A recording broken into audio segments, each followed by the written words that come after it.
Bukan senang tapi tegang, raut wajah Supriyani disorot saat jabat tangan istri Aibda Hashim. Supriyani tampak tegang ketika hadir dalam pertemuan yang disebut perdamaian dengan pihak Aibda Hashim. Dalam momen itu, guru honorer SD ini menjabat tangan istri Aibda Hashim, NF. Terlihat juga Bupati Konsel, Surunudin Dangga yang menyatukan genggaman tangan mereka yang berkonflik. Di samping itu, hadir pula Kapolres Konsel AKBP Febri Syam yang berfoto bersama pada momen yang dikatakan perdamaian itu. Tak tampak senyum dari wajah-wajah yang berseteru.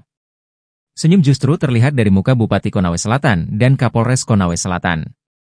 Camat Baito, Sudarsono turut berfoto berada di bagian belakang Bupati Konsel.